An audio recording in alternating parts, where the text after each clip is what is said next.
Hello dear student, मैं कृष्णा यादव नए academy में आपका स्वागत है। आज हम बात करने वाले हैं जीव विज्ञान के अध्याय 3 से मानव में जनन के बारे में, यानी कि ह्यूमन रिप्रोडक्शन के बारे में आज हम बात करेंगे। इस चैप्टर में हम ये समझेंगे कि मनुष्यों में लैंगिक जनन किस प्रकार से होता है, यानी मनुष्य रिप्रोडक्शन किस प्रकार से करते हैं और बच्चा कैसे पैदा होता है, इसके बारे में हम समझेंगे। पूरी प्रोसेस स्टेप बाय स्टेप आपको हम समझाएंगे। उसके पहले हम ये समझ लेते हैं कि इस चैप्टर में हमको पढ़ना क्या क्या है। तो इस चैप्टर में आपको सबसे पहले हम पढ़ाएंगे परिचय के बारे में, उसके बाद नर जनन तंत्र के बारे में बात करेंगे, यानी कि मेल रिप्रोडक्टिव सिस्टम के बारे में बात करेंगे। सेकंड, मादा जनन तंत्र के बारे में बात करेंगे, फीमेल रिप्रोडक्टिव सिस्टम के बारे में। फिर युग्मक जनन कैसे होता है, यानी मेल से शुक्राणु का निर्माण और फीमेल से अंडाणु का निर्माण किस प्रकार से होता है, हम उसके बारे में चर्चा करेंगे। फिर आवर्त चक्र यानी कि मेंस्ट्रुअल साइकिल के बारे में हम बात करेंगे। नेक्स्ट फिर बात करेंगे हम निषेचन यानी कि फर्टिलाइजेशन के बारे में। फिर शकभारता और भ्रूण परिवर्धन पढ़ेंगे। लास्ट में सबसे पढ़ेंगे हम प्रसव और दुग्ध श्रावण के बारे में। तो वीडियो को बिना स्किप किए आप लास्ट तक देखिए ताकि हर एक स्टेप आपको अच्छे से समझ में आए। हम इसमें ये समझिए कि पूरे चैप्टर का निचोड़ बताने वाले हैं। इस लेक्चर को आपने पढ़ लिया तो ये मान के चलिए कि आपने पूरा चैप्टर पढ़ लिया। फिर आगे हम नेक्स्ट जो लेक्चर बनाएंगे उसमें केवल यही सब टॉपिक का, जो इस लेक्चर में हम बताएंगे सब टॉपिक, उसी टॉपिक का आपका हम डिटेल में पढ़ाएंगे बस। तो ये पूरे चैप्टर के क्या है, निचोड़ है। तो वीडियो को बिना स्किप किए आप लास्ट तक देखिए ताकि हर एक पॉइंट इंपॉर्टेंट है, आपको बेहतर से बेहतर समझ में आए। तो चलिए वीडियो को स्टार्ट करते हैं। अब हम मानव जनन के रिप्रोडक्शन के बारे में समझते हैं। मनुष्यों में रिप्रोडक्शन जो होता है ये लैंगिक जनन होता है, यानी कि सेक्सुअल रिप्रोडक्शन होता है। सेक्सुअल रिप्रोडक्शन का अर्थ है कि इसमें मेल जननांग और मादा जननांग जो होता है, नर जननांग और मादा जननांग अलग अलग प्राणियों पे होता है। यानी कि पुरुष है तो उसमें नर जननांग होगा और स्त्री है तो उसमें मादा जननांग होगा। सेक्सुअल रिप्रोडक्शन के द्वारा कोई भी जीव अपने समान नए जीव को उत्पन्न करता है या नई संतति को उत्पन्न करता है, या कह सकते हैं अपने समान बच्चा पैदा करता है। मनुष्य जो है ये एक लिंगी प्राणी है। एक लिंगी प्राणी का अर्थ है कि मेल रिप्रोडक्टिव सिस्टम अलग जीव पे हो, फीमेल रिप्रोडक्टिव सिस्टम अलग जीव पे हो। यानी कि पुरुष के पास मेल रिप्रोडक्टिव सिस्टम हो और मादा के पास फीमेल रिप्रोडक्टिव सिस्टम अलग अलग जीवों पर हो तो उसे एक लिंगी प्राणी कहा जाता है। और मनुष्य जो है ये जरायुज होता है, यानी कि बीवी पैरस होता है। अब बीवी पैरस का अर्थ यह है कि जो जीव डायरेक्टली बच्चे पैदा करते हैं उन्हें बीवी पैरस कहा जाता है। जो जीव पहले अंडे देते हैं उसके बाद बच्चे पैदा होते हैं उससे, तो उसे ओवी पैरस कहा जाता है। जैसे मुर्गी को देख लीजिए, मुर्गी जो है पहले अंडा देती है उसके बाद उससे बच्चा बनता है तो उसे ओवी पैरस कहा जाता है।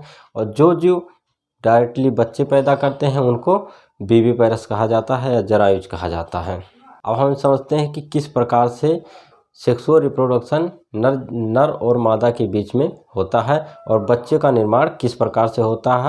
चलिए समझते हैं कि मनुष्यों में लैंगिक जनन किस प्रकार से होता है और बच्चे कैसे पैदा होते हैं। तो जैसे मान लेते हैं कोई क्या है, नर है और एक मादा है। नर को हम मान लेते हैं कोई पुरुष है, और मादा यानी कि कोई स्त्री है। एक नर पुरुष है और एक मादा स्त्री है। अब इसमें क्या होगा,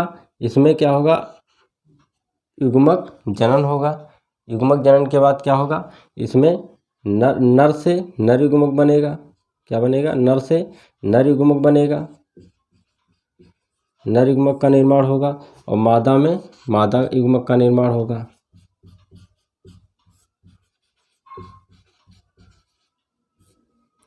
नर युग्मक को मेल गैमीट, मादा युग्मक को फीमेल गैमीट कहते हैं।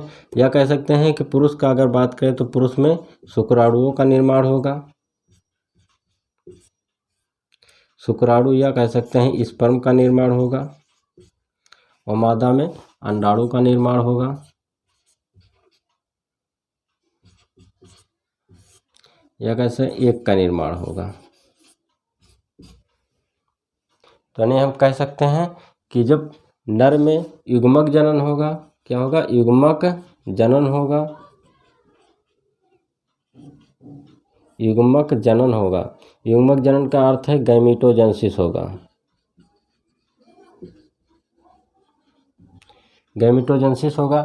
नर में जब गैमेटोजेनेसिस होगा तो नर युग्मक बनेगा, यानी कि पुरुष की बात करें तो शुक्राणु या स्पर्म का निर्माण होगा। मादा में गैमेटोजेनेसिस होगा तो मादा युग्मक या अंडाणु का निर्माण होगा या एक्स का निर्माण होगा।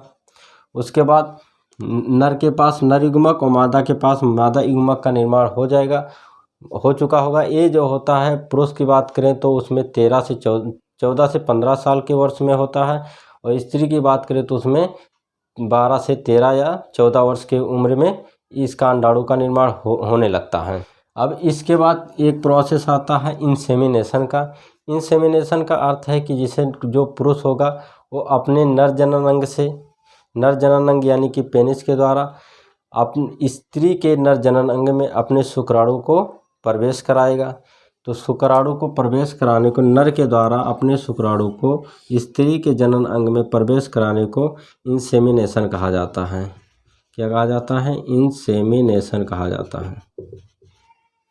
इंसेमिनेशन कहा जाता है या वीर्य निषेचन के नाम से जाना जाता है। शुक्राणु को मादा के अंदर प्रवेश कराने के बाद क्या होगा कि जो नर अंडाणु होगा और शुक्राणु ये दोनों आपस में मिलेंगे। आप इन दोनों अंडाणु और शुक्राणु यानी स्पर्म और एक आपस में मिलने को फर्टिलाइजेशन कहते हैं। क्या कहते हैं?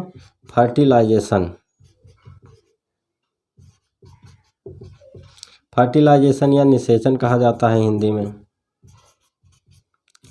अब इन दोनों यानी अंडाणु शुक्राणु के मिलने को निषेचन कहा जाता है, और निषेचन के बाद बनता है हमारा जाइगोट। क्या बनता है?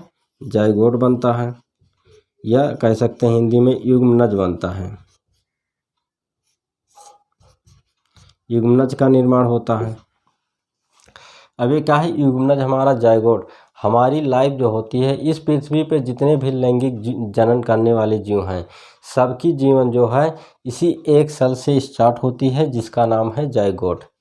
और आज इस समय हम लोगों के बॉडी में 10 टू द पावर 14 सेल्स होते हैं, यानी कह सकते हैं अरबों सेल हमारे बॉडी के अंदर हैं। लेकिन हमारी बॉडी जो है बनना स्टार्ट कहाँ से हुई है? एक सेल से बनना स्टार्ट हुई है, उस सेल का नाम है जाइगोट। इस पृथ्वी पर जितने भी लैंगिक जनन करने वाले जीव हैं सबकी जीवन एक सेल से ही स्टार्ट होती है। अब हमारे पास जाइगोट बन गया है। अब जाइगोट के बाद क्या होगा? इस जाइगोट में समसूत्री विभाजन होगा, यानी कि ये जो एक सेल है ये डिवाइड होना शुरू करेगी। इस डिवाइड होने को, यानी कि एक सेल है हमारे, मान लेते हैं जाइगोट है। अब एक सेल जो होगा ये 2 सेल में कन्वर्ट होगा और 2 सेल में कन्वर्ट होगा। जैसे मान लेते हैं हमारे पास एक जाइगोट है, एक जाइगोट जो होगा एक सेल से 2 सेल में कन्वर्ट होगा, 2 से 4 सेल में कन्वर्ट होगा। इस प्रकार से ये कन्वर्ट होता जाएगा और ये मान लेते हैं 128 सेल स्टेज पे जब पहुंचेगा तो इसका नाम हो जाएगा भ्रूण। तब इसे हम क्या कहेंगे? भ्रूण के नाम से जानेंगे। यानी पहले जो हमारा जाइगोट है एक सेल स्टेज है, ये भी एक सेल स्टेज से क्या होगा 2 सेल स्टेज में जाएगा, 2 से 4 में जाएगा, 4 से 8, 8 से 16, 16 से 32, 32 से 64, 64 से 128 इस सेल स्टेज में जब जाता है तब इसको हम भ्रूण का नाम दे देते हैं। तभी भ्रूण बन जाता है। तो क्या होता है जाइगोट में? क्या होगा? क्लेवेज होगा। क्लेवेज यानी कि कह सकते हैं विदलन होगा। विदलन से क्या होगा? एक सेल से क्या बनेगा? 2 सेल बनेगा, 2 से 4 सेल बनेगा और 4 से 8 सेल का निर्माण ऐसे होते होते जब 128 सेल बन जाएगा तब इसे हम क्या नाम दे देंगे? भ्रूण नाम दे देंगे। तो इसे हम भ्रूण के नाम से जानते हैं या